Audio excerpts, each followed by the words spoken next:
Méditation biblique du soir. Texte, Matthieu 3, verset 12. Il a son van à la main. Il nettoiera son aire, il amassera son blé dans le grenier, mais il brûlera la paille dans un feu qui ne s'éteint point.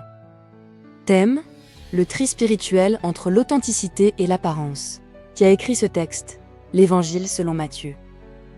Matthieu écrit pour démontrer que Jésus est le Messie, promis, le roi annoncé par les prophètes, et le juge juste qui sonde les cœurs. Dans Matthieu 3, Jean-Baptiste annonce non seulement la repentance, mais aussi le jugement à venir. 2. À qui s'adresse-t-il? Principalement aux religieux de son époque, aux pharisiens et sadducéens, et au peuple d'Israël. Mais aussi aujourd'hui à ceux qui vivent une foi seulement extérieure, ceux qui confondent religion et transformation, et ceux qui veulent les bénédictions sans la sanctification. 3. Genre littéraire. Il s'agit d'un langage prophétique et agricole. Jean utilise une image connue du monde agricole, le vanage du blé. Ce n'est ni une parabole complète, ni une fiction, ni une métaphore vide. C'est une illustration prophétique du discernement divin. 4. Contexte historique et biblique. Dans l'Antiquité, après la récolte, on séparait le blé utile de la paille inutile. Le van servait à lancer le mélange en l'air. Le blé retombait et la paille était emportée par le vent. Jean applique cette image au jugement spirituel. Le Messie ne vient pas seulement sauver, il vient aussi discerner et purifier.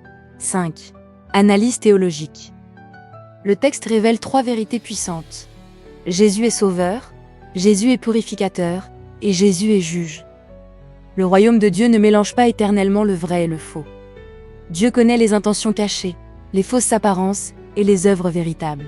Le jugement commence par le discernement spirituel. 6. Définition des termes clés. Van, pétion en grec, instrument servant à séparer le blé de la paille. Nettoiera, diakatariei, purifier complètement, nettoyer parfaitement. Blé, cytos, le grain utile, productif et conservé. En hébreu, blé se dit dagan, récolte précieuse destinée à nourrir. Paille, achuron, résidu sans valeur après séparation. En hébreu, paille se dit teven, déchet sec restant après le battage. Feu, pire, symbole du jugement, de purification ou de destruction divine. 7. Sens original du texte. Jean annonce que le Messie exercera un discernement parfait, que tout ne restera pas mélangé éternellement, et que Dieu séparera le véritable du superficiel.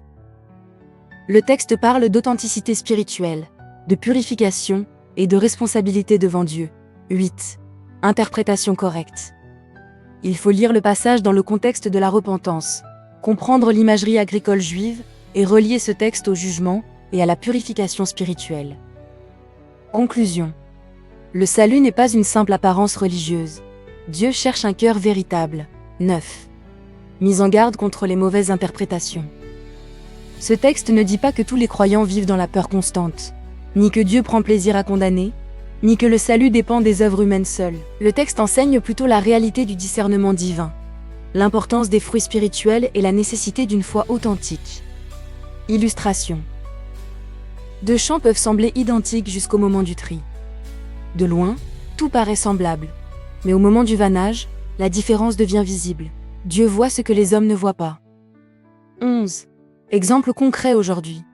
Une foi basée uniquement sur l'apparence, une vie chrétienne sans transformation, des pratiques religieuses sans repentance sincère, ou des discours spirituels sans obéissance réelle.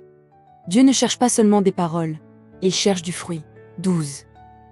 Message clé du jour. Dieu ne regarde pas seulement ton apparence spirituelle, il regarde ce qui est véritable dans ton cœur. 13. Action spirituelle. Aujourd'hui, examine la sincérité de ta foi.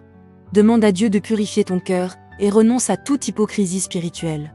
Dis, Seigneur, rends ma foi authentique devant toi. 14. Acte prophétique. Déclare.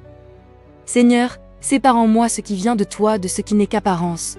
Purifie ma vie, fortifie ma foi, et fais de moi un vrai fruit de ton royaume.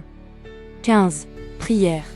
Père céleste, sonde mon cœur cette nuit. Ôte de moi toute hypocrisie, toute superficialité spirituelle, et produis en moi un fruit véritable.